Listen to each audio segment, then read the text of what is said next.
Hi. Okay, now we have everybody here. I'm going to call the order the 7th, 2020 regular board of Aldermen. Everybody please join me in saying the Pledge of Allegiance.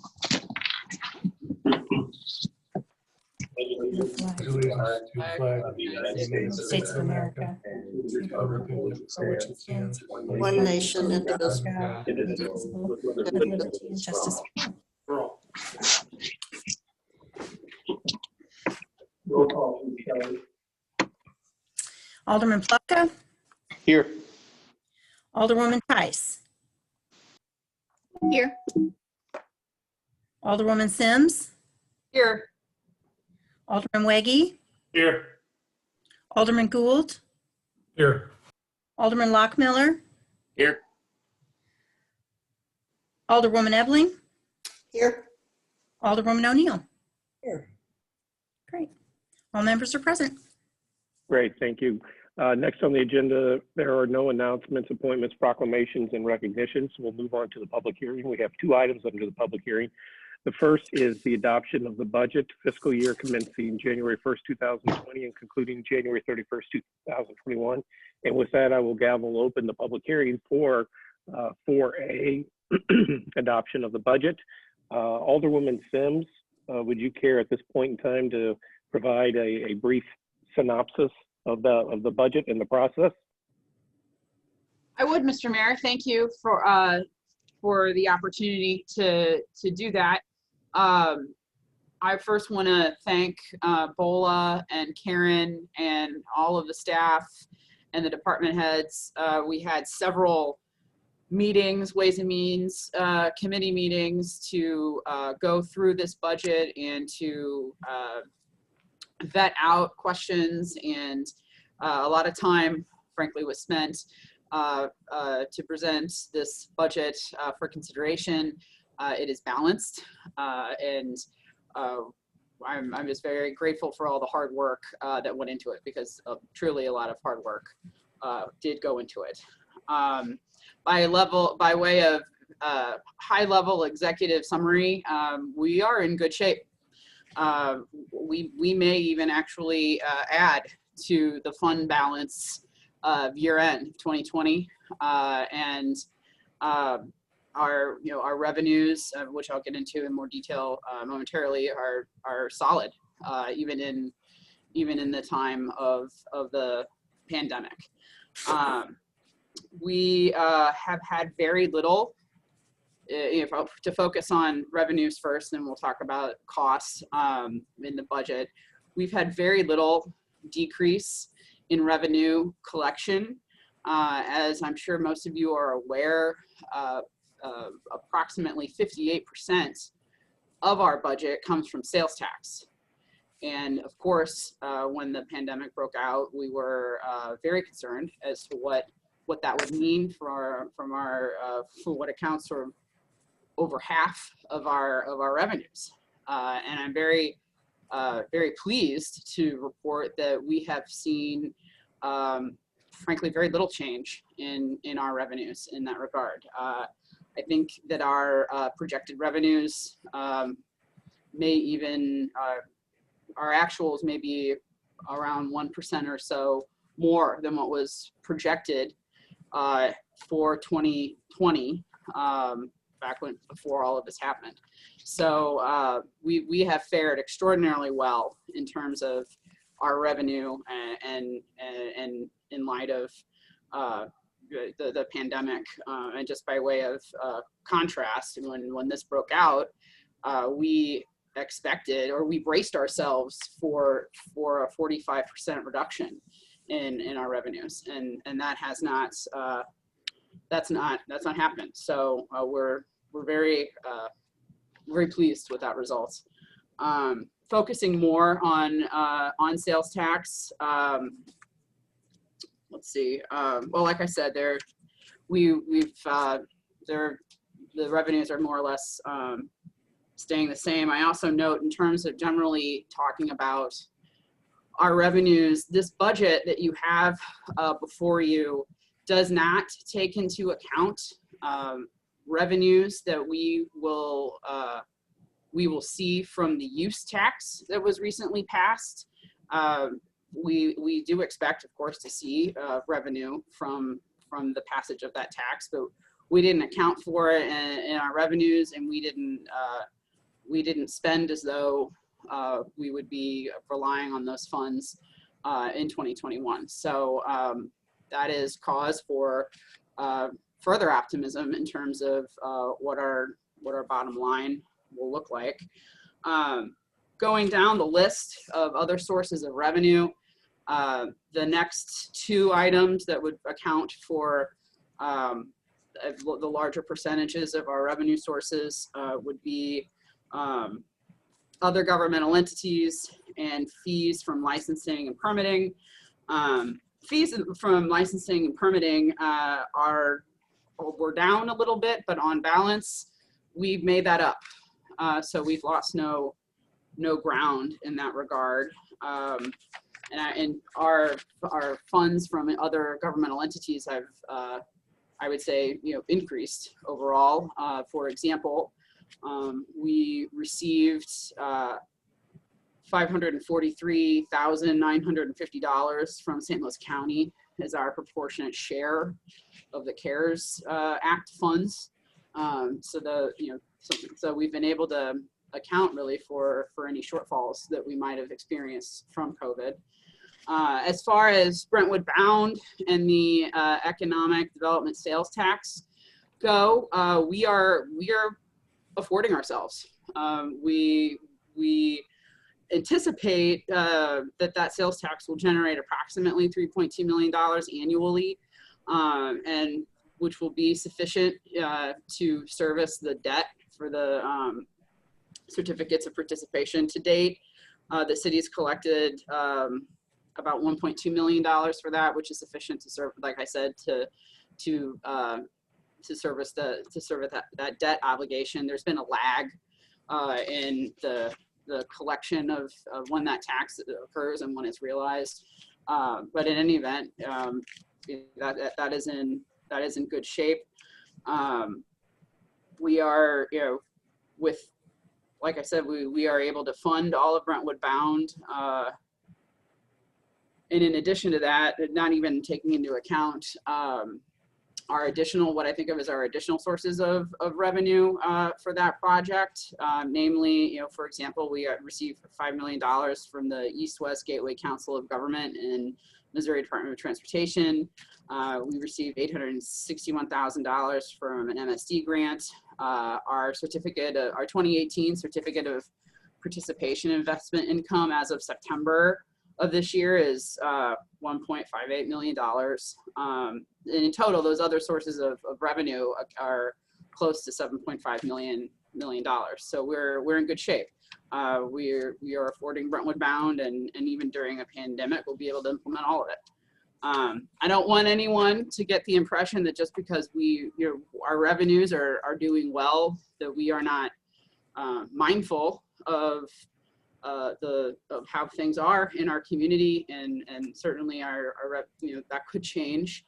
As I said earlier, when this first happened, we braced ourselves for a 45% reduction in revenues, and the department heads, the city, they did a lot of work went into implementing certain cost containment measures to brace ourselves for a reduction, and we are being cautious. To the extent to which we'll roll those back and decide to proceed with spending. We're proceeding, I would say, very conservatively in that front. Just some of the, by way of summary, some of the cost containment measures have included, short-term hiring freezes. To the extent that positions are vacant, they are not being filled. All travel's been suspended. Any kind of non-emergent capital improvement, isn't being undertaken. And as you've seen, as issues come up, we review them as they do and make a decision about whether to release certain cost containment measures. So if we look at what I just described, the revenues being strong as they are, and yet we are still proceeding cautiously with how we spend our money. We may add to on balance. I think we're going to add to our fund balance. We're certainly not going to dip into our reserves. At the moment, we are at about 47% with regard to our fund balance. We may add to that in 2021. We'll be able to provide, continue to provide the high level of services and improvements that frankly, I think Brentwood is known for, without reducing our fund balance and being consistent with our policy target of being at 50%. So I think we're in good shape. What you have is a balanced budget. A lot of time went into it.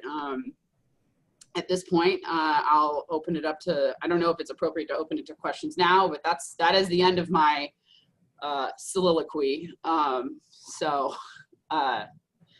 thank you for the time. Great. Thank you very much, Alderwoman Sims. And I would be remiss if I didn't compliment you as chair of Ways and Means and the rest of the committee, along with as you said, the staff, including the various heads of all the departments. I've had a number of people tell me, Chairwoman Sims, that this was by far the best budget presentation that they've seen in a number of years, and that's a reflection clearly of you and the Ways and Means Committee as well. I don't want to try to embarrass you, but you deserve a lot of credit for getting this through the way that you did and as quickly as you did.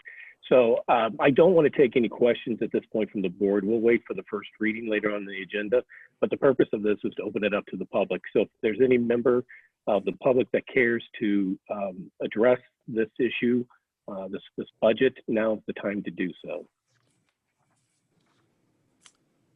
Mayor, there are no hands raised at this time.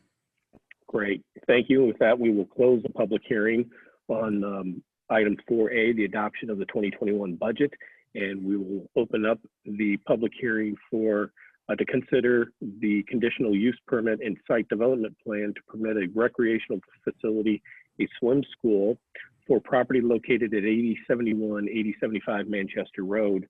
I formally opened it, but now I'm going to recess the hearing, this public hearing, until the next meeting of December 21st. Actually, first we're going to hear, I think, from Lisa. Is that right, Bola? Yes. Okay, so Lisa, you have the floor. Thank you.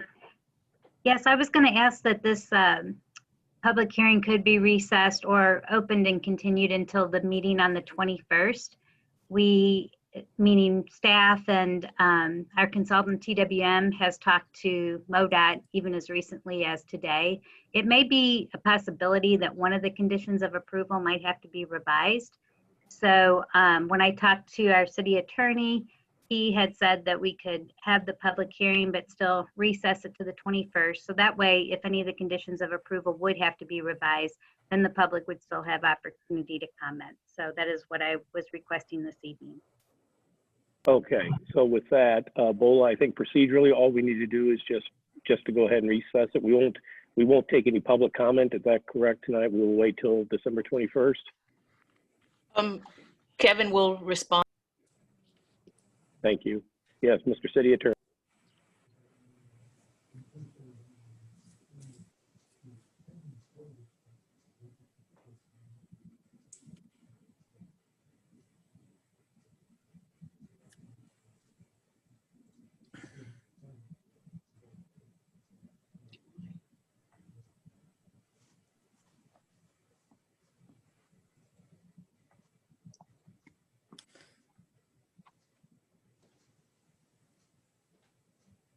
Yes.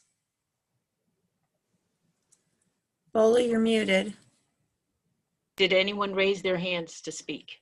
No one raised their hands to speak, and I couldn't hear Kevin. I don't know about anybody else. Yeah, I didn't hear Kevin as well.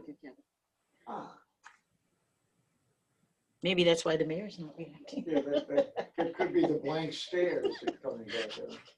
Is this done? Yeah. Okay, I'm sorry. what I was trying to say was that in case there is anyone in attendance who came for the purpose of being heard at this hearing, I think we should afford them that opportunity as opposed to the next time, if they wish. Otherwise, doing it all at one time at the next meeting would be in order. But if there's someone here that wants to be heard, I would give them the opportunity. Okay, great. Kelly, we don't have anybody, is that right, who's raised their hands? Correct. There are no hands raised. Okay, so with that, we will recess this public hearing until the next meeting, which will be December 21st. Next on the agenda is approval or amendment of the agenda. Do we have any changes to the agenda? Any objection to approving? I'm sorry, Alderman Lockmuller? Does that mean that this item will be removed from the agenda, or will we still discuss? My understanding is that we're still going to take it up. Okay, The first reading on this. thank you. Okay. Any objection to approving the agenda by acclamation? Seeing none, the agenda will be so approved. Next up on the agenda is citizen comments. Anybody in the public care to address the board? Now is the time to do so. You will be given up to 3 minutes. No one has raised their hand to address the board. Okay, thank you, Kelly. Then we will move on to mayor and alderman reports. First up is the mayor report. I have just a couple of things. The first is I have asked the Alderman Lockmuller as chair of public safety to take up the issue of traffic calming measures in general and in particular to address the crosswalk at Sonora and McKnight, and to look at all different types of alternatives to try and enhance that crosswalk. Ever since we put the flashing lights in that were championed by both Alderman Plufka and myself, we feel like, or I feel like there have been problems with that. And it's an improvement, but we need to do some more. And I'm hoping that public safety will look at different options, whether that's installation of speed table in conjunction with Ladue or whatever the options are. Additionally, we now have some data back on Eulalie, and I think it is a Rosalie, I don't recall which one it is, dealing with the traffic and the speed of the cars. And so I'd like to see what we can do about maybe deploying some of these devices throughout the city. We have one now on Pine, and it seems to be a pretty good success. We haven't had really any complaints that I'm aware of. To the contrary, we've had a lot of residents who've been very supportive of it. So I've asked Alderman Lockmuller to take that matter up at the next public safety meeting. If you have questions, and I urge you to reach out to him before the meeting or send your questions to the city administrator. And that way maybe we can get some answers for you at the meeting. And I would also encourage you to reach out to residents, let them know what's going to be discussed concerning that. The second item under mayor's report is, as probably all of you are aware, we've already heard about it, is the pillow drive, or more, I guess the better way to phrase it would be the pillow fight between our police department and our fire department. They were the star on Fox 2 News this morning multiple times, and we had Chief Cottrell taking on Major Hawkins repeatedly. And I don't think the chief realized, though, that Major is a southpaw, and so he was taking some blows to the head by the pillow by the Major. But in all seriousness, it's a great drive. I would encourage. There we go. I would encourage everyone to go visit the local businesses and purchase some pillows and donate them, drop them off at the police department or the fire department to help this terrific cause. And next on well, that's all for the mayor's report. Next up is I have Alderman Plufka. I have no report. Thank you. Alderwoman Tuss. I would just like to thank all the residents who have decorated so festively this year. We've lost a lot of different traditions all throughout the year, and we've lost a lot, but it seems like decorating for the holidays is not one of them. And if you haven't been out driving at night or walking at night, I encourage you to do so, because it's just, our Brentwood neighbors are wonderful, and it's beautiful out there. Great, thank you. Alderwoman Sipp. No report. Alderman Waggy. Yeah, I just want to thank Public Works for publishing the data on that section of Rosalie. Some very good information about the speeding. So if public safety is going to be taking up traffic calming, I plan to be socializing that with our residents, and that'll be one that we'll be bringing in the public safety as well. There was some honestly alarming numbers that we saw in that traffic report. So I'd like to get that included. So heads up. That's it. Thank you. Great, thank you. Alderman Gould. No report. Alderman Lockwood.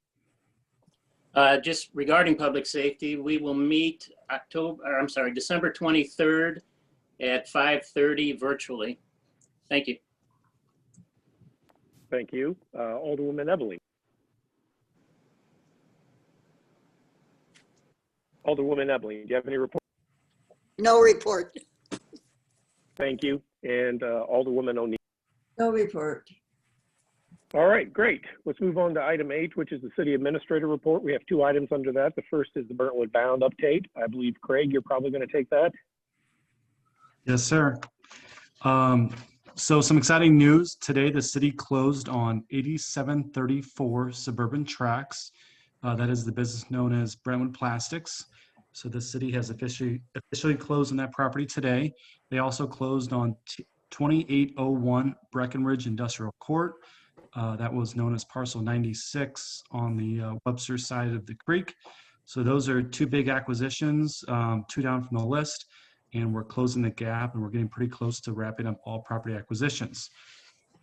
Going into the typical Brentwood Bound update, starting with the construction costs, total spent since the last Board of Aldermen meeting was $437,159.51. This is for El Keely's work on flood mitigation phase 1. Next is soft costs. Total spend since the last Board of Aldermen meeting was $211,483.15. That was on legal fees, Deer Creek flood mitigation and GRG connector design fees, project management fees, Manchester Road improvements, design fees, development consulting, and environmental surveying. There were no property acquisition costs. And then at the bottom part of the update, in regards to categories of funding or additional funding sources, there were no updates there as well. That's my report. Great, thank you. Do we have any questions for Craig about that? Alderman Lockbill.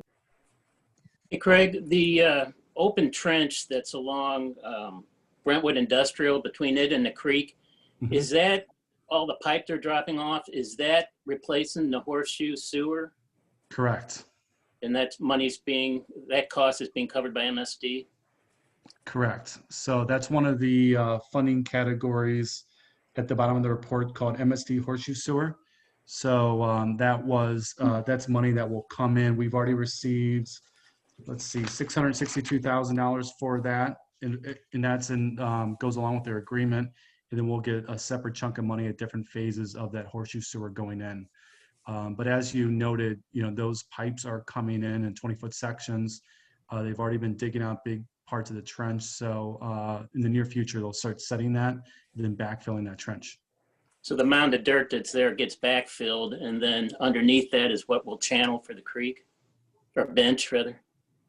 Yeah, I mean, so there are various details where some parts of it have a rock bed, and then the actual pipe goes on, and then, yeah, there will be some soil that will enclose that. And then once they get that backfilled, then they can really start benching out to the south of that, where the area that you're talking about. So there will still be a massive excavation to the south of that. That will make that creek a lot larger. But the first step is to get that horseshoe sewer in, which is on the northern side of the creek. Fine. Okay, thank you. Of course. Great, thank you. Anybody else have any questions for Craig? Okay, seeing none, we'll move on to the other item under the city administrator's report, which is a request for conditional use permit and site development plan approval for a 1-year extension for the kitchen conservatory at 9011 Manchester. Lisa, are you handling that? Yes, thank you. So at the February 3rd, 2020 board meeting, the Aldermen approved a conditional use permit and a site development plan for the kitchen conservatory project that will be located at 9001 Manchester Road. And in accordance with section 400.690 of the city code, CUP approval is valid for a period of 1 year unless the building permit is acquired and actually construction starts on the project. So there is a delay here in getting the project started. And we have heard from Ann Corey because she let us know that there's going to be a delay in the project. She's seeking an extension, which that same code section actually allows an extension to be granted if it comes back to the Board of Aldermen. So the letter was provided to the board.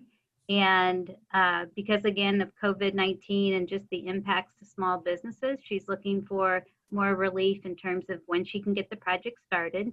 And so the letter from Ann had asked if we could do an extension for a period of 1 year, which again, that's from when the date of the CUP was granted. So that extension then would be for a period up till February 3rd, 2022.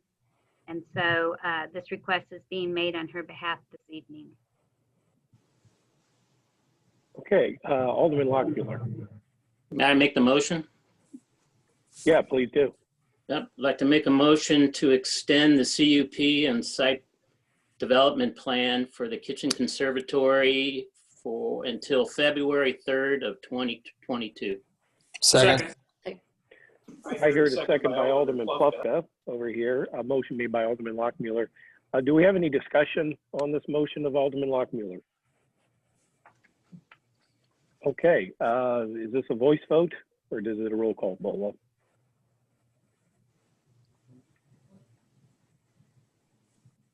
Voice will suffice. Perfect. Okay. All in favor of the motion, please signal yes by saying aye. Aye. Aye. All opposed? Say no. Okay, motion carries. Thank you. Next on the agenda is the consent agenda. We have, I think it's 9 items on there. Do we have any questions about any of the items on the consent agenda? Seeing none, the chair would entertain a motion to approve the consent agenda. So moved. Second. Got a motion by Alderwoman Tice, second by Alderwoman Sims. Any discussion? Roll call, please, Kelly. Alderman Plufka, Yes. Alderwoman Tice, Yes. Alderwoman Sims, Yes. Alderman Weggie, Yes. Alderman Gould, Yes. Alderman Lockmiller, Yes. Alderwoman Ebling, Yes. Alderwoman O'Neill. Yes. Okay, motion carries. Motion carries. Count of 8-0. And next on the agenda, we have no old business, so let's move down to new business. The first item is bill number 6307. Mr. City Attorney, can we get a first reading by title only, please?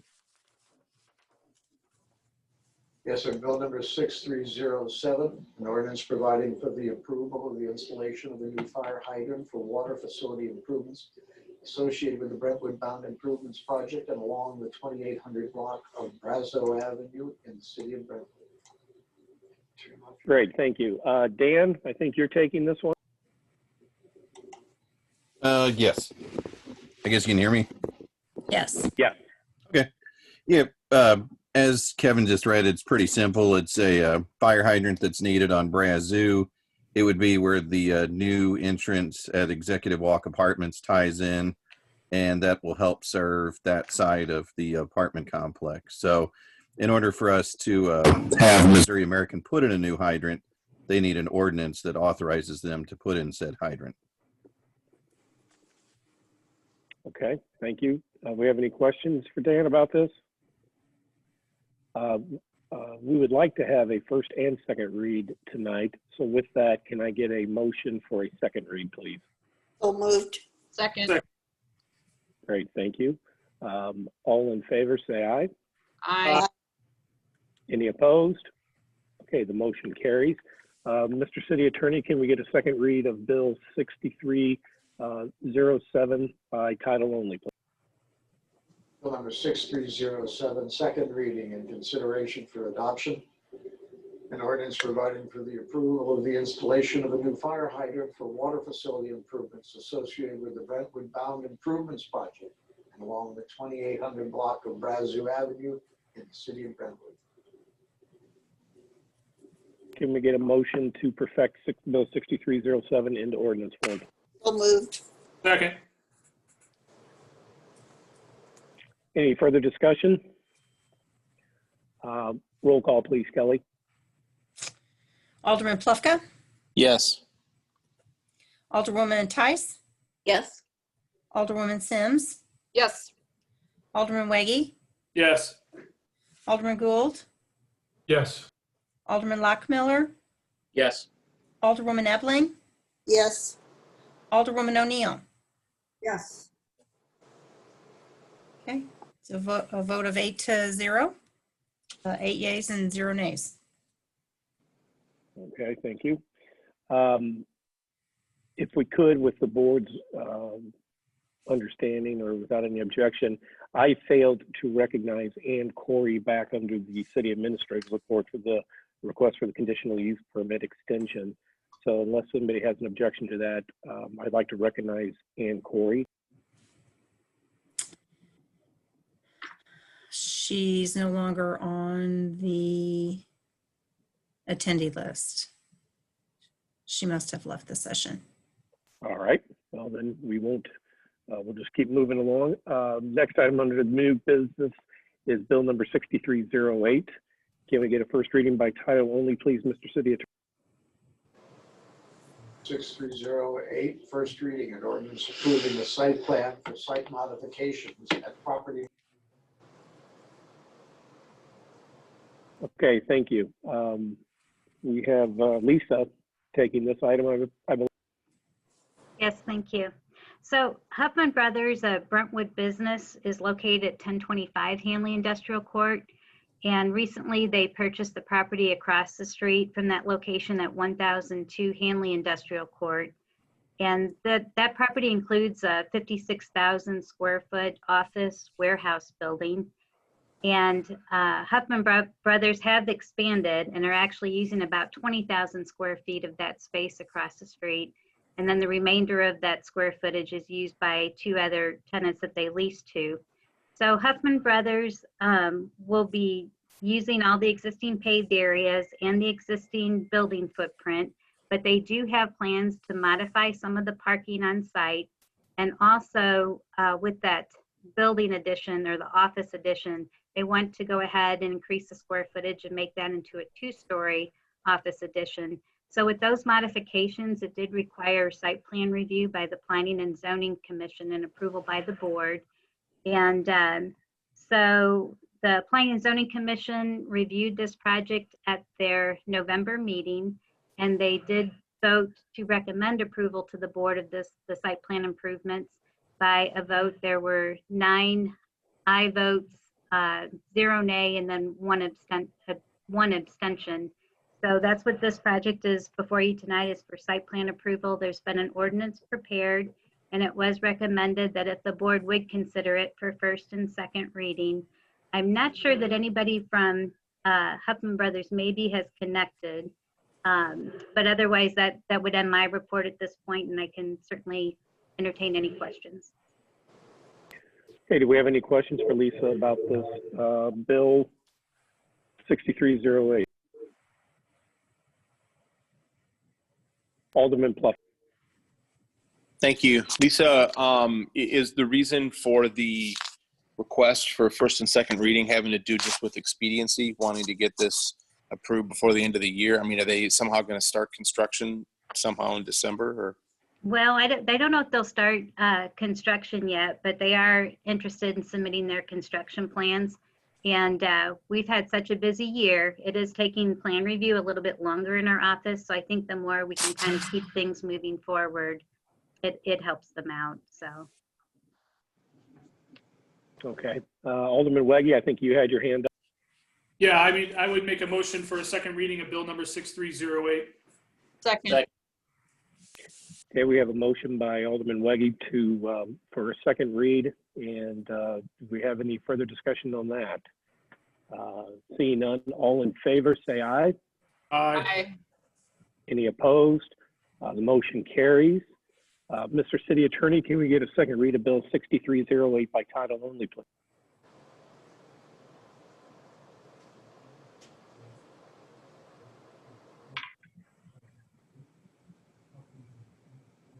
Can't hear him. I know. Is he muted both? Kevin, we can't hear you.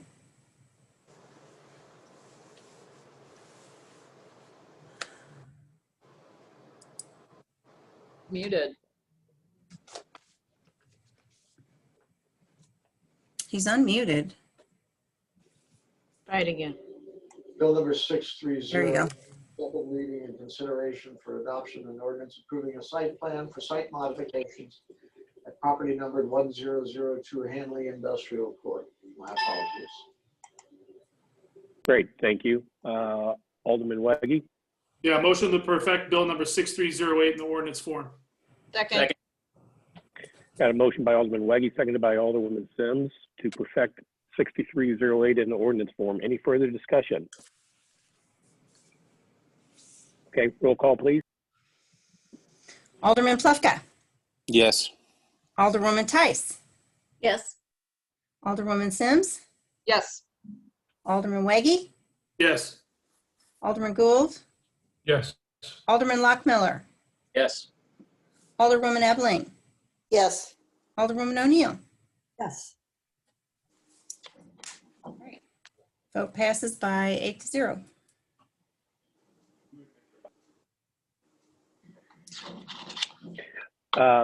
Okay, thank you. And just for record keeping, Kelly, back on the motion for the second read of Bill 6307, Alderman Plufka was a no vote on that. So that was a 7-1 vote on the motion for second read, just for purposes of the minutes. Okay. Next on the agenda is Bill number 6309. Can we get a first read by title only, please, Mr. City Attorney?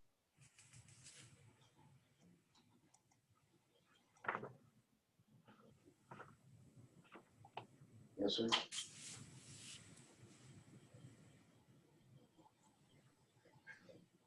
I lost it.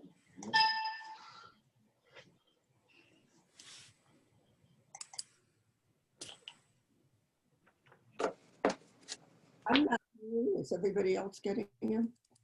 First reading, an ordinance granting a conditional use permit and approving a site plan for an enclosed recreational facility for a swim school on property number 8071, 8075, Manchester Road. Thank you. I think, Lisa, you're taking this one as well. Yes, thank you. So Foss Swim School would like to construct a new swim school on property located at 8071, 8075 Manchester Road. This is vacant property that's located at the northwest corner of South Hanley Road and Manchester Road intersection. The property is zoned MC Manchester Corridor Commercial District. So enclosed recreational facilities are approved by conditional use in the MC district. And I believe we have Craig O'Halloran, who is the owner of Foss Swim Schools, as well as some of his other team members that would like to make a presentation to the board. Yes, good evening, Lisa. Can you guys hear me okay? Mm-hmm. Yes. Good evening, Craig O'Halloran, CFO of Foss Swim School. I'm joined tonight by James Parks, who is with Castle Contracting, as well as Graham Robb, who's our Director of Facilities for New School Development. Thank you in advance for your time this evening. I thought it would be beneficial if I could share my screen here, potentially, and just talk through Foss Swim School for a few minutes, if you would afford me that luxury. Foss Swim School was started in 1993 by John and Susan Foss with 12 students in a church pool. We've since expanded the business to teaching over 28,000 kids a week. Obviously, this was pre-COVID. We refined the swim lesson experience through proprietary curriculum, purpose-built facilities, and a professional swim lesson experience. Obviously, we're grounded on safety and providing our communities the opportunity to further love of water. Just a quick overview. We're in the upper Midwest. As you can see here, we started the business in Minnesota and expanded to other markets, and see St. Louis and the greater Missouri area as a target market for us as we continue to expand the business in the coming years. We do a lot of work leading up to making a site selection. And why Brentwood? Well, frankly, it's been target number one for us since we came to the St. Louis market back in October of 2018. It's obvious that the city of Brentwood is committed to reinvesting in its residents and its businesses through its current initiatives, Brentwood Bound being a big piece of that. And it's clear to see that the community is grounded on quality of life, quality of education, and improved infrastructure. FOSS there shares the same goals, and obviously the demographics and the family mix of a community needs to serve or needs to meet the objectives of our organization, and we believe Brentwood does that. Maybe asking why FOSS Swim School? Well, we think that this project could be a wonderful start to the redevelopment work that's happening on Manchester. The current land has been vacant for 12 years and has proven to be an interesting challenge as we've worked through the due diligence. I think it's important to point out that our customer base will travel anywhere between 15 to 17 minutes to take lessons, driving traffic to the community and hopefully leading to neighboring businesses benefiting from our customer base visiting our swim school on a weekly basis. And our goal is to create jobs, generate tax revenue, and support the local community charity endeavors. Quickly, our development pipeline, we purchased or we're under contract with this piece of land back in November of last year and have been working through due diligence most of 2020 with the goal of getting approval from the city and moving forward with construction in 2021. That's still our goal. It's been a long, windy road, but we're excited about taking the next steps. Many of you probably received a lot of the documentation and the paperwork leading up to this meeting indicating the site plan. A lot of coordinated efforts from our team at Castle, working with MSD, MoDOT, the city of Brentwood, and other constituents to make sure that we can come up with a site plan that meets the needs of all these various groups. And I think we've done a good job to this point. We still got some work to do, but are happy with the progress we've made. Quick shots of our building design from the exterior. Obviously, we're committed to quality finishes, and we spent a lot of time working with the Zoning and Planning Commission to come up with a building design that met the needs of not only the community, but the surrounding neighbors, and represented a professional looking building with the highest quality finishes. Here's a couple of quick pictures of a recent school that we did in Madison, Wisconsin, actually Sun Prairie. So you can see that we believe the curb appeal is first rate, and are excited to build a facility very similar to this in Brentwood. Obviously, we're excited to extend our footprint into Brentwood. Special thanks to those at the city as well as our partners to get us to this point. And thank you so much for your time tonight, and we're happy to answer any questions you have. Great, thank you very much. Do we have any questions for Craig or for Lisa about this? Again, we will not be doing a second read tonight. Just to reiterate, we're going to carry this over to the next meeting, but seeing that Craig is here in attendance, if you have any questions, now would be a great time to ask them. And I'm sure he'll be at the next meeting anyway. Alderman Lockmuir. My question is for Lisa. Lisa, in the P&Z minutes, there were some concerns by the residents behind the development and with screening and landscaping. Do you feel those have been addressed as best as they can for the elevation I know that's behind there? Yes. Between the first meeting that Craig's team joined Planning and Zoning Commission, I think was in October, and then we moved through site plan where you work out a lot of those details. And Craig and his team really went ahead and provided everything that was asked of them. There was one resident that would be, north of that property on the cul-de-sac back there. And they had some concerns about what they would be looking down at, and also if there was like any type of existing vegetation that could maybe be saved or salvaged that would help with screening.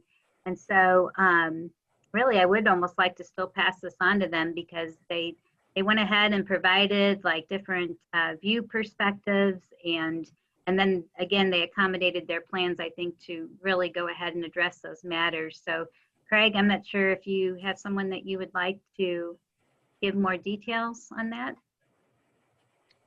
Sure, Lisa, thank you.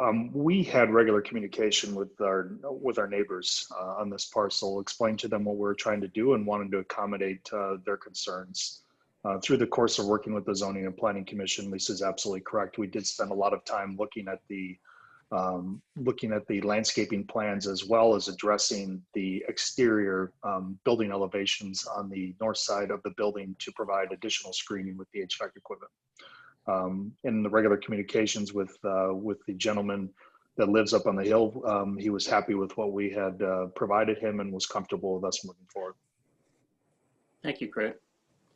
And then Lisa, with the improvements we're going to be doing, and I know this is MoDOT's jurisdiction, but are the sidewalk and curb and lighting along there replacement in conjunction with what we're trying to do with MoDOT?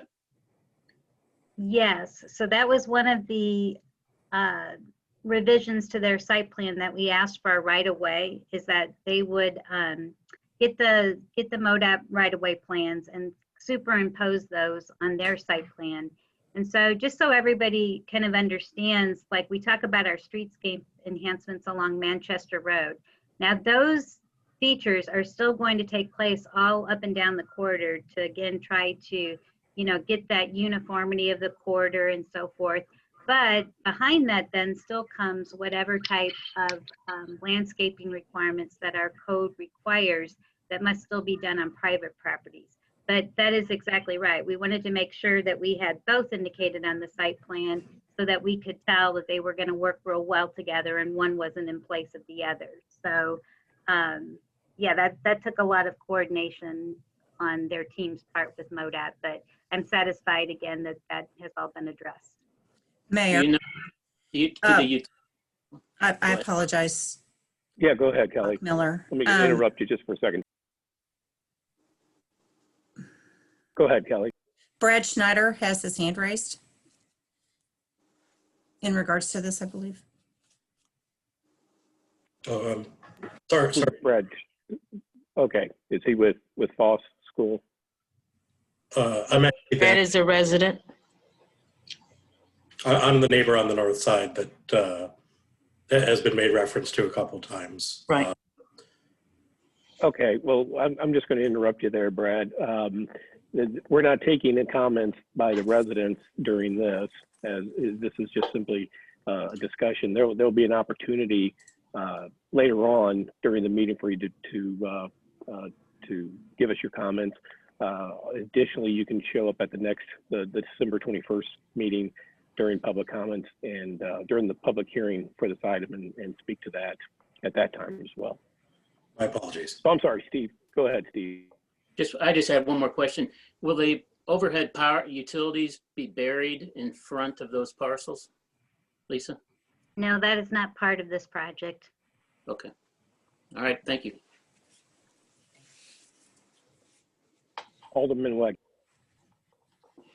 Lisa, the reason we recessed the hearing, you said there were some changes on the conditional use permit. Will any of that change this plan significantly, or is it basically what we're looking at now? It's not going to change the site plan. It's just more of how the conditions may be worded.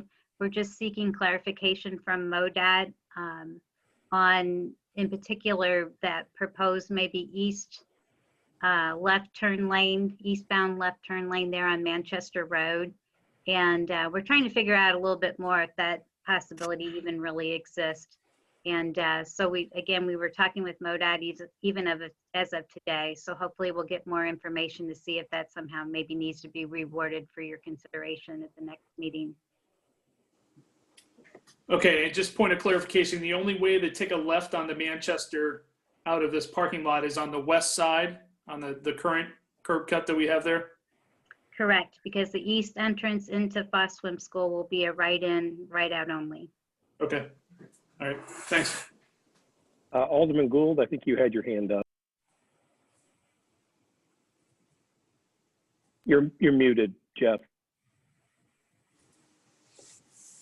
All right, sorry about that. Couple of things I had asked in a previous meeting about the relation to our existing swim school that's in Industrial Park, but for the board's benefit. Do you want to speak to that at all? And then the other question that I had was regarding the I guess east end of that property was planned to be one of our gateway kind of monuments. Does that a property like this change that in any way? So I'll answer the second question first.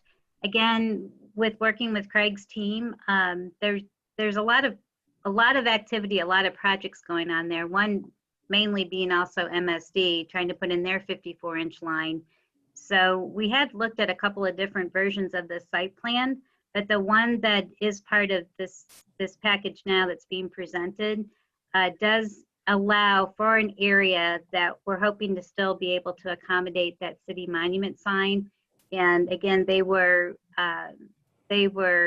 really worked with us to try to figure out at least how much area we could have and what the location would be. So they have actually had to revise their site plan in order to accommodate that, but that is shown on this site plan, or would be able to be accommodated on this site plan. The first question that you asked, I think in terms of the existing swim school, I think that would be best to maybe have Craig go ahead and respond to that. Sure, be happy to do that. Little Fish's Swim School that's on, I believe it's Hanley Industrial, is a sister company of ours. When we came into the market in 2018, we did purchase that swim school. As we consider this project, we'll evaluate what to do with that particular swim school and hopefully merge operations and continue to provide the Brentwood community top of the line experience in this new facility. Jeff. Did that answer your question? Okay, Alderman Plufka. Thank you. Just to follow up on Jeff's question with regard to the monument, Lisa, am I right that when the bank was considering developing this project years ago, that hadn't they built into the cost of their design and development the actual cost related to a monument? As Jeff points out, this is a gateway property into the city of Brentwood. Hadn't they proposed as part of their site plan to provide and maintain signage at the eastern end of that location? I'm not aware of that. And I guess when I think of the sequence of events, it's been some time ago since the bank had a proposal on the table. And the monument sign that's being proposed has been a product probably that we developed, and maybe I should refer to the city administrator, but maybe only about 2 or 3 years ago. So I'm not sure if there would have been enough specifics about that monument sign, its location, or even really that it was considered for that particular property back at that time when the bank had a proposal. I'm just not sure about that. Has there been any thought process on the behalf of the city staff as to whether or not the prospective developer of this property would share in some of that expense? Well, we can ask.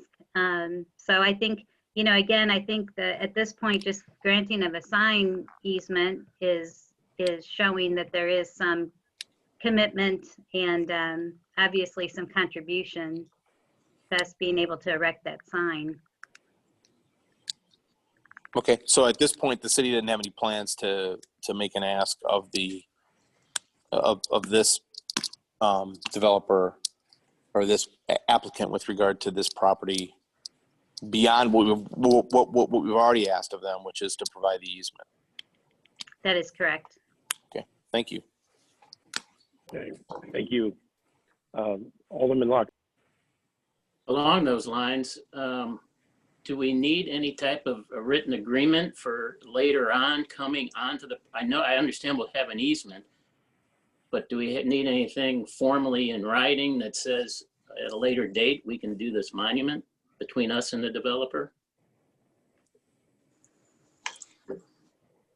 There should be provision to allow the city. Can you hear me? Yes. There should be provision to allow the city to be able to construct the monument at a later date. And Lisa is right. Discussion about this came about as a result of the Brentwood Bound project. Neither one of us was here when the bank owned the land and was really planning on putting their headquarters there. But given what Alderman Plufka said just now, I think we should go back and have some discussions with the Foss Swim School to make this a reality for the city, at least the fact that we preserve rights for the city to build that monument there. And if they could also partner somewhat, we would entertain that as well. Thank you. Okay. Yeah, the other aldermen have questions on this matter. Brad Schneider, if you're still in attendance, I would encourage, if you can, just hang on till item 12A on the agenda is citizen comments. Again, you'll have an opportunity at that point. You won't have an opportunity to ask questions. You can ask a question, but it's not a give and take, but you can definitely give us your comments. And same thing as at the meeting 2 weeks from tonight. So next on the agenda is bill number 10. Can we get a first read by title? Oh, Sam TV,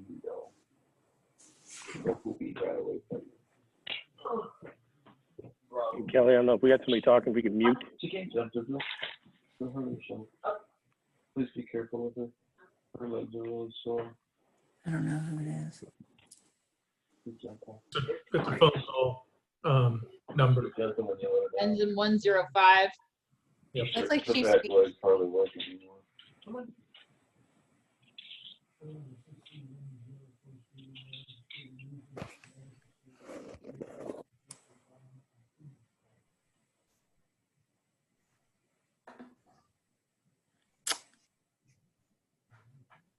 Kevin can't hear you.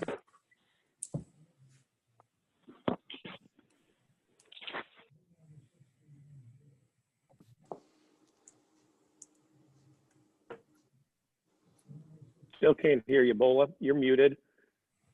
We can't hear Kevin with the first read of Bill 63-1. I don't know what's. Try it again. Bill number 6310, first reading. An ordinance approving easements for water facility relocations for the Brentwood Bound Improvements Project. Great, thank you. Dan, you're taking this. Yes, yeah, this one's fairly straightforward. Jacobs and Horner and Schifrin, as part of the Brentwood Bound improvements, they look for a route for the water main that would basically go from where the dead end is at Mary Avenue, go west through that Brenshire Walk area, and then reconnect over at Brazoo. So that'll create a looped water system for the new Norm West Park. And then as such, we don't have street rights of way that they can lay in, so they need these permanent easements for the new water line. So this will give Missouri American a route to go from A to B. And we included the drawings with it in case you wanted to look at those. But, you know, it's nominal fee, you know, in exchange for $1 is, you know, the way it reads. So. Okay, we would like to have a second read on this. If we could get a motion for that, then I'll ask for any discussion. So move. second. Okay, we've got a motion by Alderman Lockmuller, seconded for a second read. All in favor, say aye. Aye. Aye. Any opposed? Motion carries 8-0. Okay, do we have any discussion on Bill 6310? Seeing none, Kelly, can we get a roll call, please? Wait a minute, don't you need a motion to perfect? I'm sorry, yes, thank you. Can we get a motion to perfect Bill 6310 into ordinance form, please? I move to perfect Bill 6310 into ordinance form. Second. We got a motion to perfect Bill 6310 into ordinance form. Any further discussion? Roll call. Alderman Plufka, Yes. Alderwoman Tice, Yes. Alderwoman Sims, Yes. Alderman Weggie, Yes. Alderman Gould, Yes. Alderman Lockmiller, Yes. Alderwoman Ebling, Yes. Alderwoman O'Neill. Yes. Passes by a vote of 8-0. Okay, Thank you. Next on the agenda is Bill number 6311. Mr. City Attorney, can we get a first reading of Bill 6311 by title only, please? Bill number 6311, first reading, an ordinance of the City of Brentwood, Missouri, approving an amendment to lease with Becker Contracting and Development Company Incorporated, authorizing certain other actions in connection therewith, providing for the effective date of this ordinance, and containing a severability clause. Great, thank you. And with that, the chair would recognize Mark Murray. Good evening. The occupant of Becker, the former Becker property, which the city purchased in June of this year at 2828 Breckenridge Industrial Court, has asked if they may stay in the property through the end of January of 2021. Craig Schluter from Navigate has looked at that and said it does not affect the timing at all and is okay with that. So the bill before you tonight would extend that occupancy for an additional month into January of next year. The only effect it could have is on property taxes. They are responsible for paying their pro rata share of property taxes. We're in the process of asking the County Board of Equalization to exempt properties we purchased. We hope this doesn't affect the exempt nature of the property, but it's possible that the county might point to that if they stay into January of next year as a reason to not exempt them from the tax rolls. So that's about the only effect that we see other than just them being there for an extra month. Alderwoman Tice. Mark, can you talk a little bit more about the county tax rolls?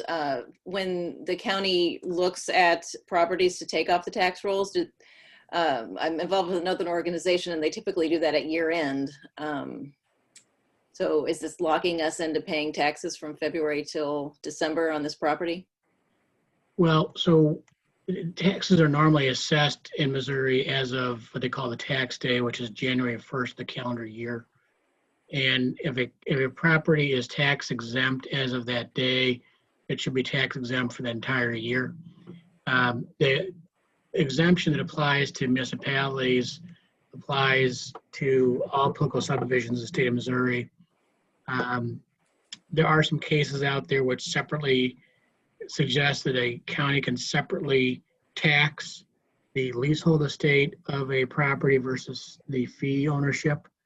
And so the concern, the extent it's possible that the memorialization here in St. Louis County might point to continued occupancy by Becker as a reason not to approve an exemption for the year 2021.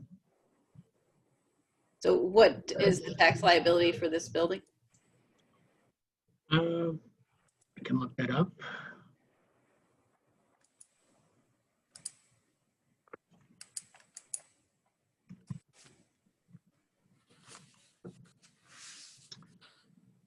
For 2020, the taxes are $8,058.92. That number will change next year to some extent just based on things like tax rate, if for some reason it's not exempted. But a ballpark figure for next year would be the $8,000 range if it's not exempted.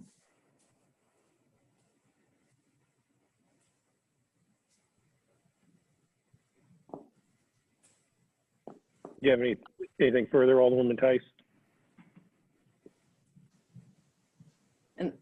No. Take your time. It's fine. We got time if you. That's okay. Well, I'm fine. Well, we can come back if you got some more questions, unless if anybody else has any questions for Mark on this. Alderman Locke. Maybe you said it, but what's the reason for only needing another 30 days? Why can't he be out by the end of the year? I don't know if Craig is on still. Craig, are you? Craig is the person who spoke with Mr. Becker directly about that issue. I'm here. He said that COVID has impacted his business and the ability to move by the end of the year is difficult. So he just asked for another month so he can successfully move his company from his current location to the new building in Maplewood. Thank you. Okay, anybody else? And in keeping with all the other matters under new business, we would like to have a second reading on this bill as well. So would the chair would entertain a motion for a second read. So moved. Second. Okay, we got a motion by Alderwoman O'Neill, seconded by Alderwoman Sims. Any discussion on the motion for second read? Seeing none. All in favor, say aye. Aye. Aye. Aye. Any opposed, say no. No. We have the motion for second read passes by a count of 7 yeas and 1 no. The no is Alderman Lockmuller Kelly. Mr. City Attorney, can we get a second read of Bill 6311 by title only, please? For adoption, an ordinance of the city of Brentwood, Missouri, approving an amendment to lease with Becker Contracting and Development Company Incorporated, authorizing certain other actions in connection therewith, providing for the effective date of this ordinance, and containing a severability clause. Okay, Chair would entertain a motion to perfect Bill 6311 into ordinance form. So moved. Second. Okay, motion by Alderwoman Sims, seconded by Alderman Weggie. Any further discussion on Bill 6311? Alderman Pluff. What I understood with regard to the questions asked by Alderwoman Tice and the questions to some extent asked for by Alderman Lockmuller is that extending this lease by 1 month could cost us $8,000 in tax exempt status. And that's essentially what's going on here. I'm not wanting to push somebody out necessarily. And I understand the effect that COVID has had on nearly everybody. But by the same token, I don't know. I mean, if Mark can give us some guidance as to whether or not 30 days of occupancy is still something we can, argue to the county and say, and avoid an $8,000 tax bill, then I'm in favor of granting the extension to give this guy time. Otherwise, I don't know that I am. Alderman Gould. Yeah, can you hear me? Yes. I would agree with that assessment. And is there, I guess maybe Mark can help us with understanding, are there other options? Do we need to take a payment of rent? Is there a way to just extend some time for him to get stuff out without actually having at least, a $700 to $750 cost for a potential penalty to the city is, I don't know if that's something that I'm willing to vote for. There's a holdover provision in the lease which requires him, I believe, to pay rent to the city if he does hold over. I can try to find that. Didn't have the lease pulled up. The lease does require him to pay property taxes as part of it, even this occupancy during 2020, but he's not paying other than those kind of charges. He's not paying rent in a normal sense. So he's not paying, a set dollar figure per month for occupancy on top of what he's going to reimburse the city for taxes. You could, I guess, make it a condition of the amendment. It's not worded that way presently.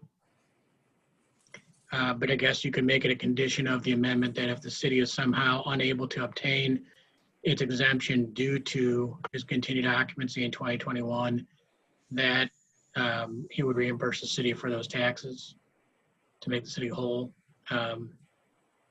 Because again, I'm not sure how the county would approach this. They may approach it again, since the tax day as of January 1 determines normally the entire year, that it may,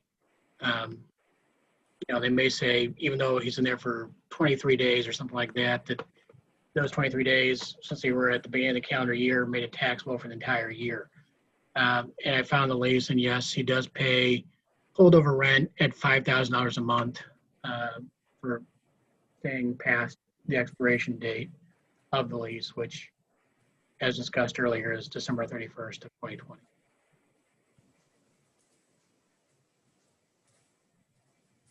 Alderman Gould, are you done? Yes, thank you. Okay, Alderman Pluff. So Mark, to follow up on that, what kind of leverage do we have if he's gone as a tenant to collect that money? I mean, just the same leverage anybody has to go after a bad debt, I guess, right? Pursuing a contract, yes. Claiming a contract, yes. Okay. Alderman Weggie. So last year at this time, we did the same thing for some tenants in the Norm West area. Did we have this issue with those buildings? I don't recall when their expiration dates were off the top of my head. We are pursuing exemptions for those properties for this year. We haven't, those not been filed yet, so I'm not sure how the county's going to handle those. Okay. I mean, I know we extended the gym in Norm West to the end of January for this exact reason last year.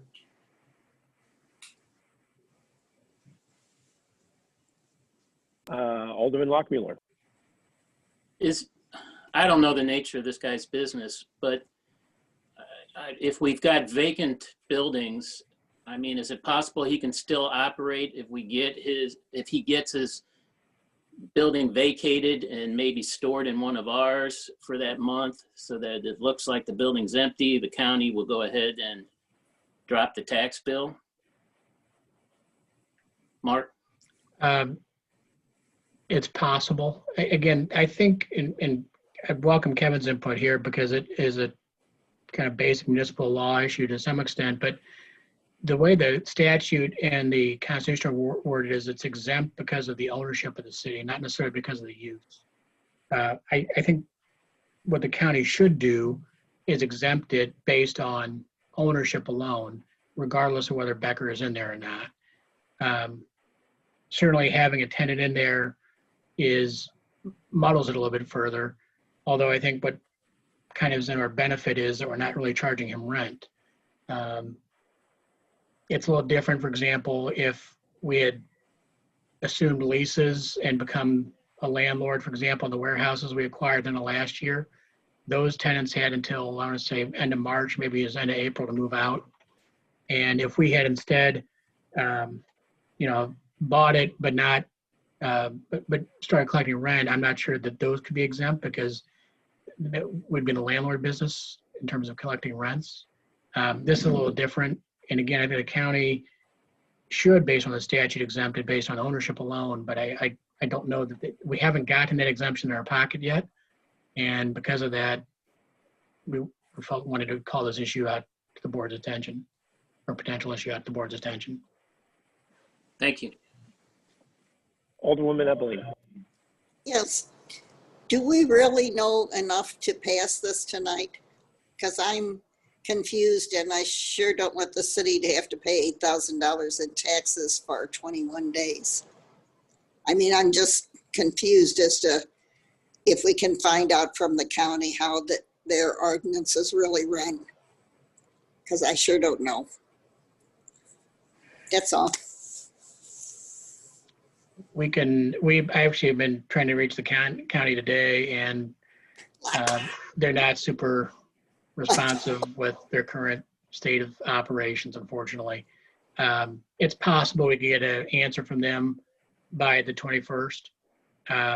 The other alternative, I think, would be to direct that the amendment be amended to tell the tenant that if for some reason we can't get it exempted because of them staying for how many ever days it is in January, that they don't reimburse us. They reimburse us not only for those periods they occupy it, but for the entire year if we can't exempt it because of that occupancy.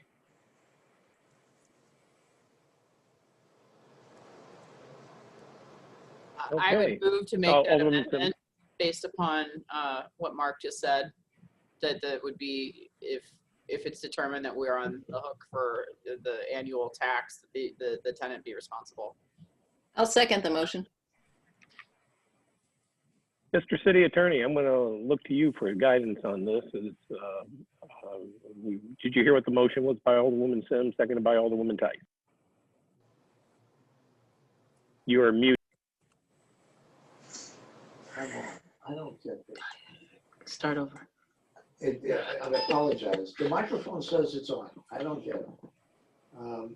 First of all, I agree with Mark that it's government ownership on January 1 of the year that should control this, and we should be tax exempt regardless. I mean, we have, I'm sorry, Ms. Ebling has a question. She's having a hard time hearing you. Is everyone sharing that problem? We can barely hear you over Bola's microphone. Can you turn off your microphone? Yeah. The only way we hear you is through Bola's microphone all meeting. Yeah, that's the only way we're hearing you is through Bola's microphone. Might want to lose a headset. Okay, can you hear me now? Yep. Much better. Let's do it again. I don't know what the problem is here. I apologize. But first of all, I agree with Mark that the city's ownership status as of the first of the year should control its tax status. We have a lot of tenants in buildings of the city, concessionaires and things like that. That doesn't make them taxable. This may be different, but I think as a general principle, it shouldn't change the tax exempt status of the property.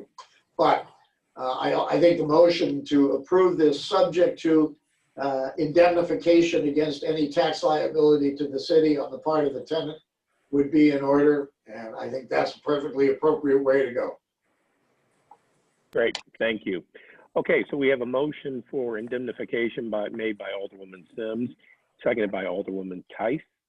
Alderman Weggie. So if we pass this indemnification, how would we be able to attribute the tax liability just to the fact that we had a tenant in there as opposed to just not getting this without a tenant? It seems like a fuzzy area that we would stick this on the tenant if we did not get the tax.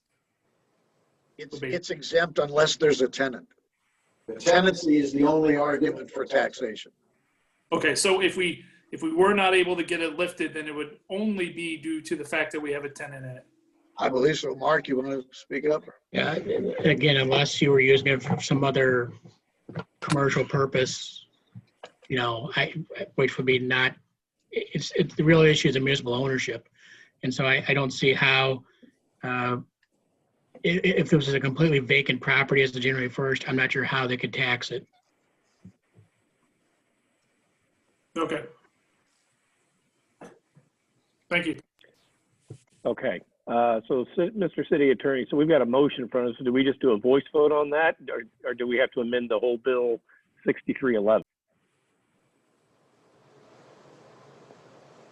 I think it would be helpful to Mr. Murray in discussing this with the prospective tenant for it to be a part of the ordinance. So I think it is a motion to amend the bill to make the lease contingent upon satisfactory indemnification by the tenant of any tax liability for the city, and we'll get the wording in the document before it's signed. Alderwoman Sims, are you good with that? Yes, he said it far more eloquently than I did. And my second still stands. Okay, great. Thank you, Alderwoman Tice. Okay, so I'm assuming we just do a voice vote on that amendment. All in favor, say aye. Aye. Any opposed? Nay.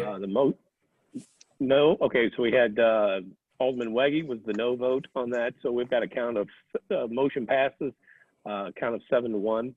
So we did have a motion to perfect Bill 6311, and I'm assuming that we had a second on that. I'm assuming that still stands. Is that right, Mr. City Attorney? Yes, sir. Okay. Okay. Any further discussion then on Bill 6311 as amended?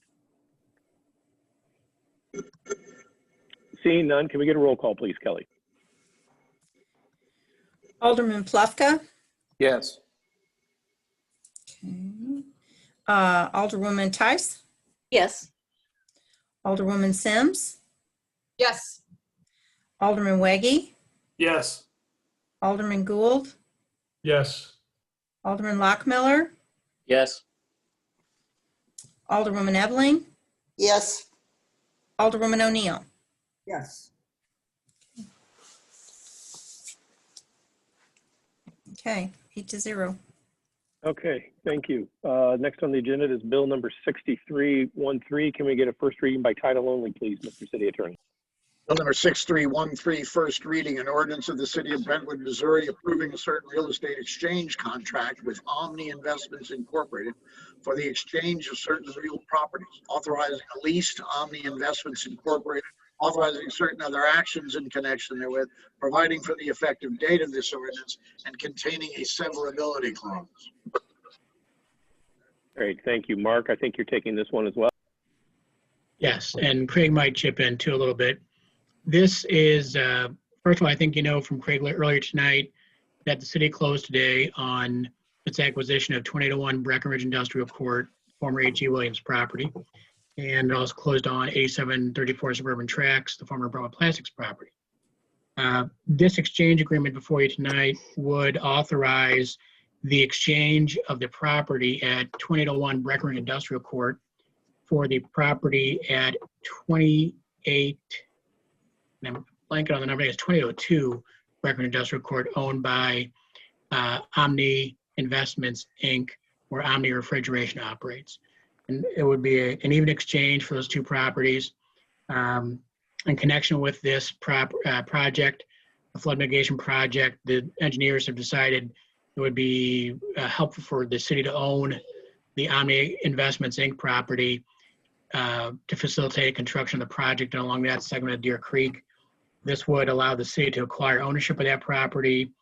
The city would retain easements necessary in the Breckenridge 2801 Breckenridge Industrial Court property, the H.E. Williams property, to construct those flood mitigation project improvements. So we would have an easement in what we're giving up, and then we'd acquire this property owned by Omni Investments, Inc. To construct a project there. There would be a short-term lease back through mid-April, I believe, to Omni Investments for them to stay in their current location while they move into the former A.G. Williams property. That lease back is similar to all the other lease backs we've entered into, except for in this one, they're not going to pay tax charges like the other tenants have, with the rationale being that we're not going to prorate taxes on what we're acquiring from them and what they're acquiring from us. So essentially, they're going to pay at the end of 2801, at the end of 2021, the calendar year 2021, Omni Investments will pay the real estate property taxes on 2801 Breckenridge Industrial Court, the H.E. Williams property. And at the end of 2021, the city will pay the property taxes on the Omni Investments, Inc. property we are acquiring from them, I think at 2802, it might be 2808 Breckenridge Industrial Court. So otherwise, the lease terms are similar to what we've done in the past. Okay, great. Do we have any questions for Mark or Craig on, Alderman West? So the easements that we're retaining on 2801, those are the ones necessary and why we had to buy this property to begin with, correct? That's correct. How are we defining those easements in case there needs to be a change and there needs to be additional construction, or are we defining those easements in such a way that I don't want to be, I guess my question is, will we be locked into those easements? What happens if we need to come back and do a little more grading there or something for flood mitigation? Are we going to be stuck? Are we going to have to buy the property again? Well, you should have to buy the property again. The easements we're retaining are based on the easements we wanted to acquire in the first instance from H.E. Williams. So they are the same physical scope, so to speak, the area. And they're also the same legal scope in terms of the rights we wanted. That includes both a permanent grading easement, a subterranean easement to do soil nails if necessary, and a temporary construction easement, an access easement to do the temporary work. So It's the same easements we were trying to acquire initially before we decided to buy that property in its entirety. It is possible that if we get halfway into this and Jacob says, well, we actually need another 10 feet of permanent easement, at that point, we'd have to go back to Omni, at that point as the owner, and ask them to expand that physically. I don't know. We could try to revise the documents such that they'd be reasonable in granting that additional space if necessary. I think Craig, not to speak for Craig, I think he's found Mitch Lampy pretty reasonable to work with, generally speaking. So we can, we can certainly talk to him about that and try to deal with it that way.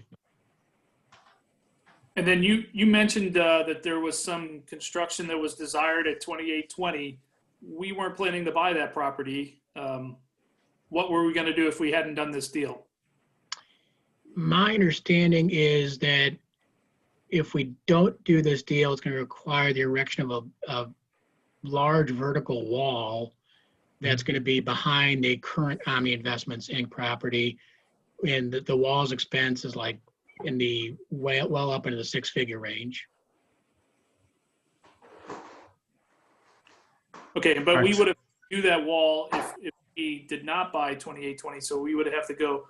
Was there an easement that we were originally planning to get on 2820? We do have an easement on 2020 presently. Oh, okay. That's right. I'm concerned that we're doing this too fast.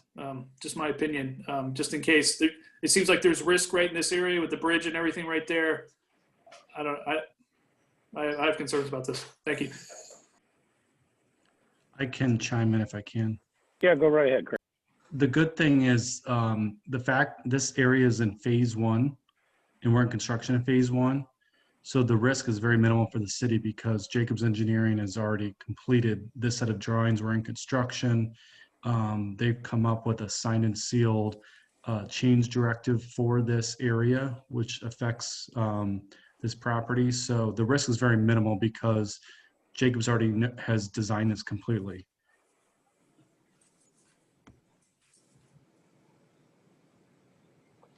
Do we have any other questions for either Mark or Craig?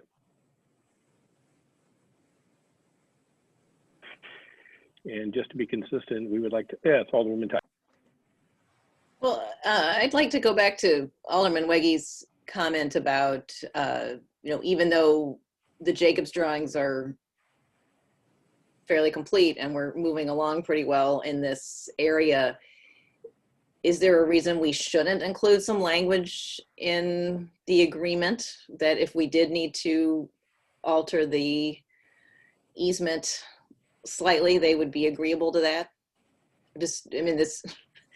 We bought it once and then we go back and buy it again. Just seems. Certainly you could do that. I think the ordinance or the bill before you tonight allows the mayor to sign it substantially in the form as attached to the bill with the with changes that the mayor deems approved.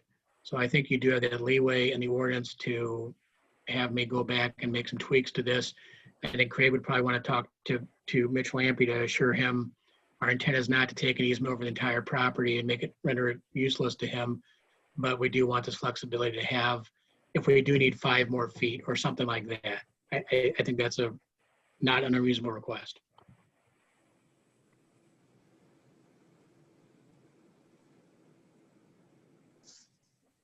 Alderman Tice, you done with that, or I didn't want to cut you off. No, I'm done.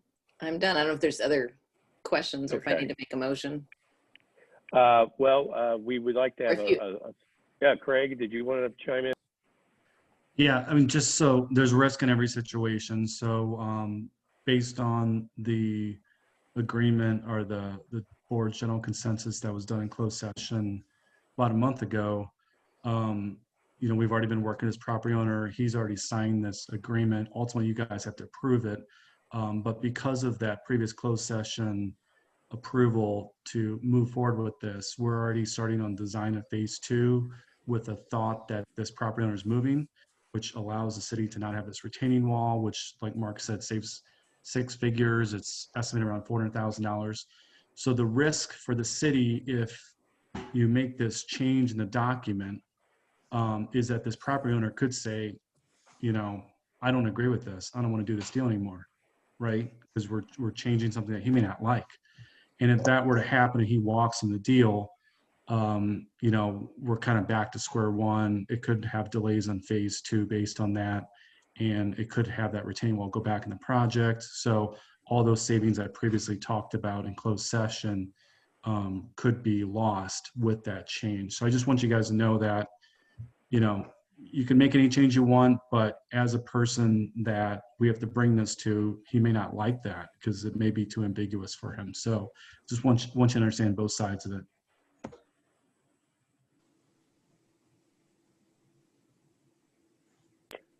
Okay. As I was saying, in keeping with everything else practically under new business tonight, we'd like to have a second read on 6313 as well. So Chair would entertain a motion for that. So move. Second. Okay, we have a motion and second for second read. All in favor, say aye. Aye. Any opposed, say no. No. Nay. We have, I think, two noes, Alderman Weggie and Alderwoman Tice. So motion carries 6-2. Can we get a motion to perfect Bill 6313 into ordinance form? I've read it, have I? Mr. Mayor, I don't You have to believe the read. second reading has occurred. Yeah, it's been a long meeting. Go right ahead, Mr. City Attorney. Can we get a second? Bill number 6313, second reading and consideration for adoption. An ordinance of the city of Brentwood, Missouri, approving a certain real estate exchange contract with Omni Investments Incorporated for the exchange of certain real properties. Authorizing a lease to Omni Investments Incorporated, authorizing certain other actions in connection therewith, providing for the effective date of this ordinance, and containing a severability clause. Now, can we get a motion to perfect Bill 6313 into ordinance form? So moved. Second. Got a motion by Alderman Lockmiller, second by Alderwoman O'Neill. Any further discussion on Bill 6313? Seeing none, roll call please, Kelly. Alderman Plufka, Yes. Alderwoman Tice, No. Alderwoman Sims, Yes. Alderman Weggie, No. Alderman Gould, Yes. Alderman Lockmiller, Yes. Alderwoman Ebling, Alderman, we didn't hear you. Alderwoman Ebling, Yes. Alderwoman O'Neill. Yes. 6-2 vote. Great, thank you. Cheers. Last item under new business is probably something that goes fastest, and that is Bill 6314. Can we get a first read by title only, please, Mr. City Attorney?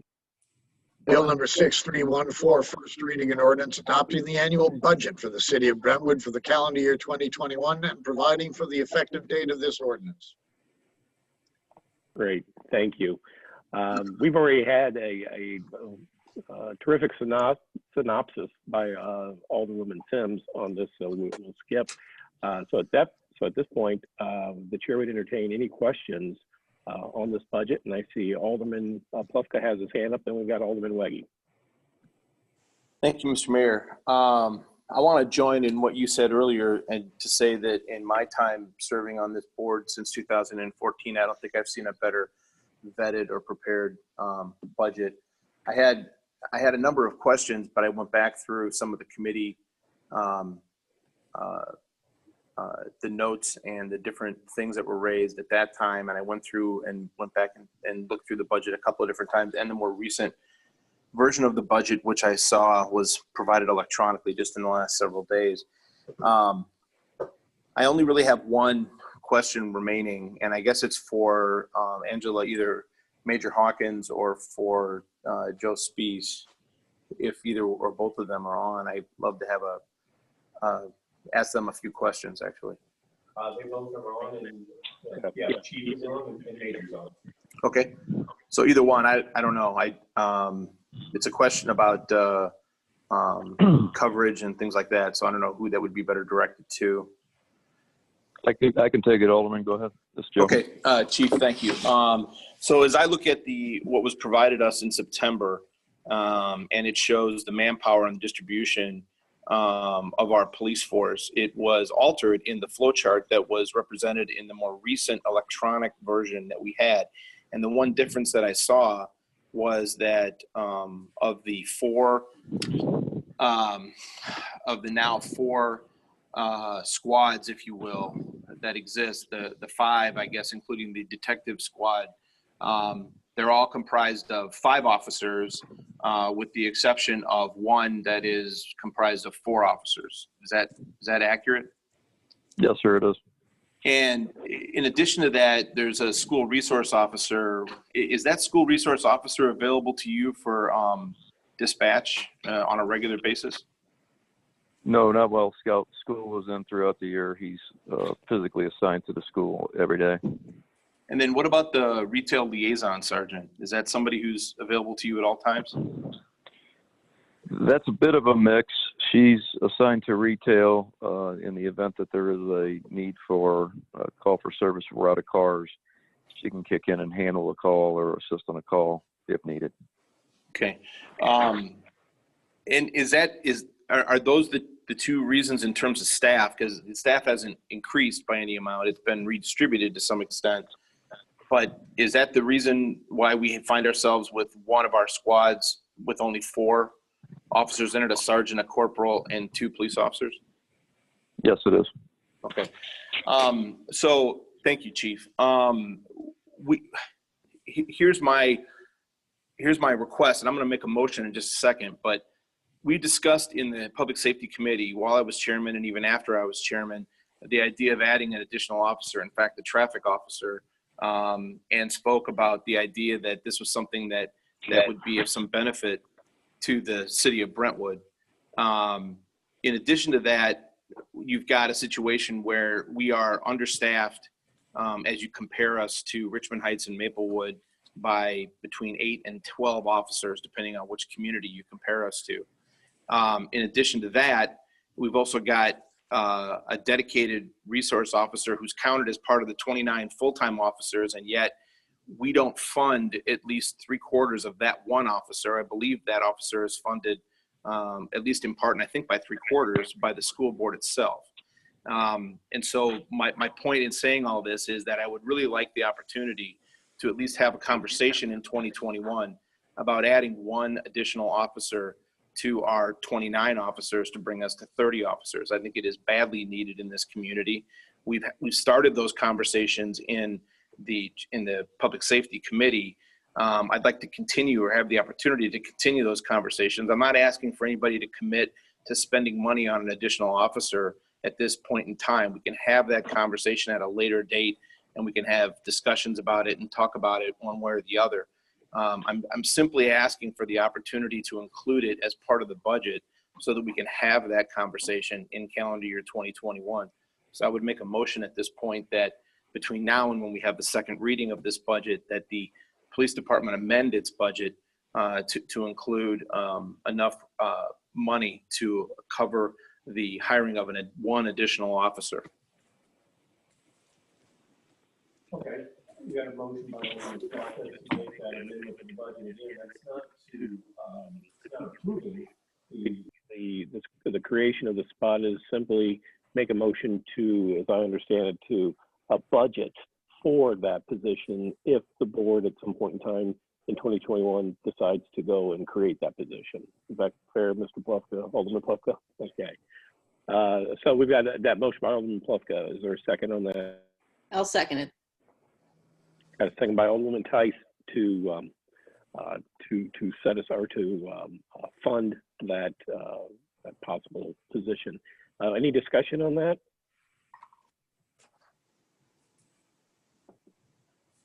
Alderman. I'm just curious as to where the funds someone show me where the funds would be available for that position? And would there be equipment needed, another car or whatever for that position? Alderman. I can speak to the issue of where I think funding ought to come from. First of all, I don't think it's all the aldermen's job to figure out where from the budget the money is taken. That's a staff job. But we do get over $440,000 in Proposition P money, which was voted on by citizens of Brentwood and the rest of St. Louis County. Ostensibly, it was advertised to us as an opportunity to gain police officers. We pay for the parts of the salaries of 2 officers currently out of that. There certainly would be opportunity to pay for a third, I believe. I know currently we use the balance of that money from time to time in general funds. That money goes into buying equipment. It goes into buying I think we used it for training money at one point.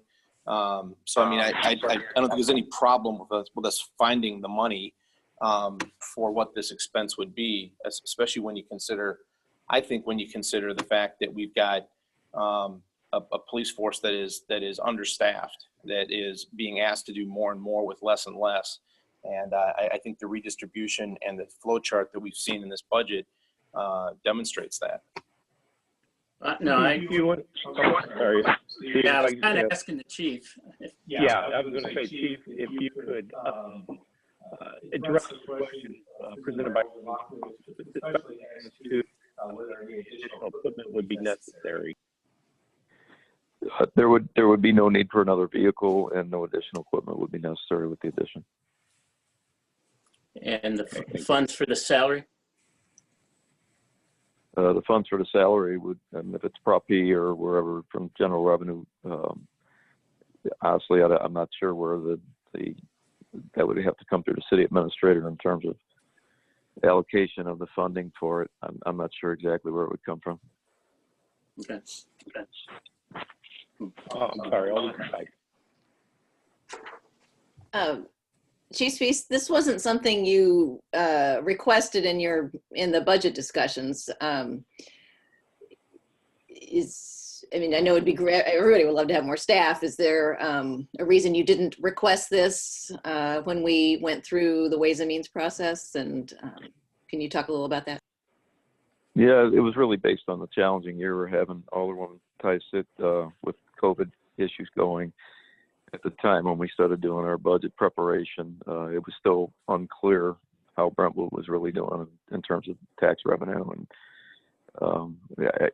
it was my decision to wait based on that.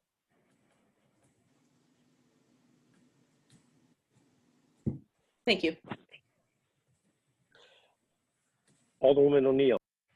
I'm curious why other communities nearby have so many more officers than we do. I mean, it does sound like we're understaffed, but what's the distribution of job, or what is it that makes such a difference in the number of officers in the departments? Alderwoman O'Neill, I can talk to that. One of the reasons is that they dedicated people for their retail details within Maplewood and Richmond Heights, for example. Other cities like Clayton have a designated night watch detail for, especially as we look at nighttime crime and the serious uptick, and it continues with nighttime crime, which is, I've said many times here in Brentwood, that is my number one concern in terms of risk of violent crime for our citizens.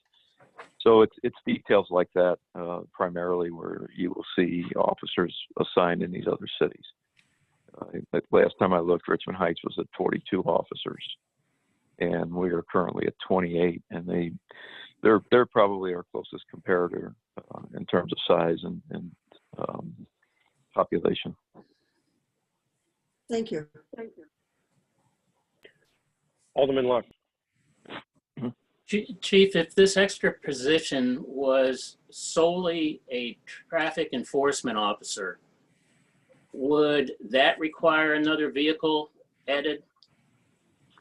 No, we could work that out, sir. It would not require another vehicle. And what would be the salary range for an officer doing that? So the salary range is really based on years of experience of the officer we hire.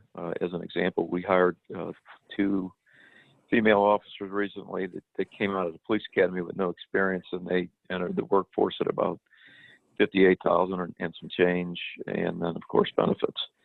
Officers that come in, London Brown had years of experience, over about 20 years of experience.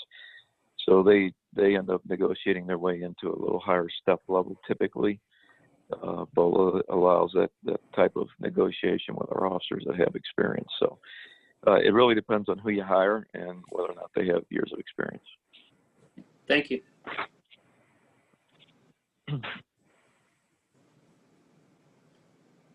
Alderman. Thank you. I appreciate all the discussion. I just want to remind everybody, I'm not asking for the expenditure to be made tonight.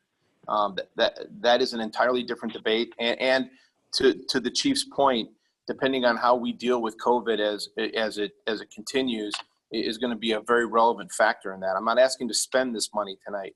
I'm simply asking that it be budgeted so that we can have this conversation. I don't have to wait a full calendar year to start this conversation all over again. That's my only point in bringing it up in this way. Thanks. Or have to go find the money sometime next year if the board makes that decision. Okay, do we have any further discussion on the motion made by Alderman Plufka, second by Alderwoman Tice? Okay, so this is a motion to amend the budget, which is the subject of 6314. I'm not sure the proper procedure to deal with this at this point. BOLA, is this just, do we take a voice vote on this, or do we need a roll call to make this change? I don't think, it's up to you as to whether or not it's a voice vote or roll call, because it's really an instruction to staff to amend the budget and for presentation at the second reading of the bill at the next meeting, as I understand. Right, that's correct. And the result of this is, if I remember correctly from just by looking at the budget, the projection for 2021 was to spend approximately about $20,000 more, I think, or spend $20,000 less approximately over the revenue numbers out of the general fund, which, if this motion passes, would require staff to, as to Alderman Lockmueller's point, find that money and make some changes, presumably on the expenditure side, to fund this position, probably in the amount, I would imagine, is based on our discussions in the past, anywhere from $80,000 to $85,000 when you add in the benefits for a new position. So with that being the case, I'm going to go ahead and take a roll call on this motion. So if anybody has any questions about what the motion is before you, go ahead and let me know.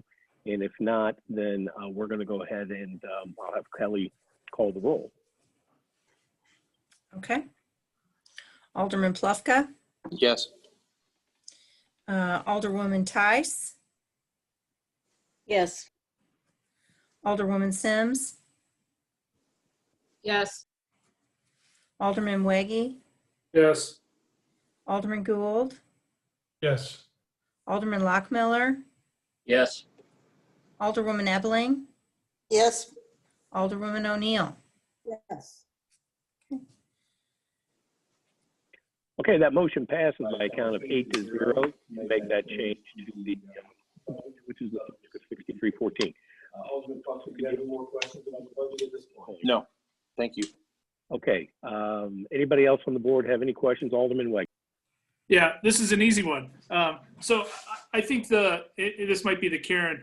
So I think the suggestion to not track the use tax, not include that in the budget is a wise one. Just for my own edification, when will we start seeing the use tax? Does that have the similar lag to sales tax, like 2-3 months? So we should be starting to see that accrue through the year? Yes, that is correct.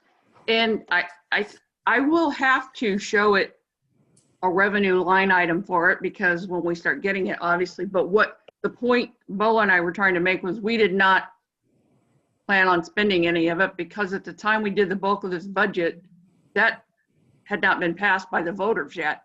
It was in November, so it wasn't included anywhere in anybody's expenditures. No, I think that's the right way. I was just curious Right. of when to start to see it. It will I be think- this, it will be like the economic development tax. There'll Yeah, be a lag. I think it's prudent to wait until that bird is in hand before we start figuring out how to spend it. Okay. Thank you. If I may, Mr. Wiggy, just one slight clarification to what Karen said. Use tax filers file quarterly, so you will not see a regular flow of revenue from this. There will be quarterly returns filed by taxpayers. So the first quarter return presumably filed in April and then throughout the year. Okay, so we wouldn't see anything until May. That's correct. Probably at best, and then see nothing in May, June, or June, July, or August. So. Okay, all right, thank you. Anyone else? Wow. I would definitely say this is a reflection on the work done by Ways and Means.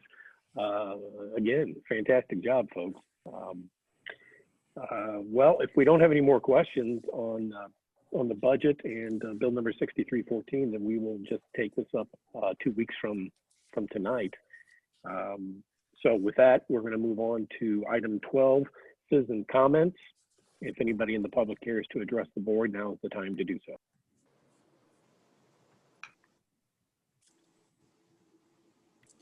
I don't see any hands raised at this point. Okay. I'll make a motion. Alderman Pluck. Your Honor, I make a motion that we adjourn to executive session pursuant to Missouri Revised Statutes, Chapter 610.021, subsection 1 and .021, subsection 2, regarding legal and real estate, and adjourn our meeting therefrom. Second. Okay, we got a second by Alderwoman Ebeling. Let's see here. Can we get a roll call, please? Alderman Plufka. Yes. Alderwoman Tice. Yes. Alderwoman Sims. Yes. Alderman Waggy. Yes. Alderman Gould. Yes. Alderman Lockmiller. Yes. Alderwoman Ebeling. Yes. Alderwoman O'Neill.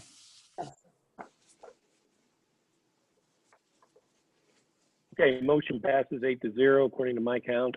We will take just a quick 3-5 minute break. Hopefully everybody's got the invitation for the closed session, and we will see you in a few minutes.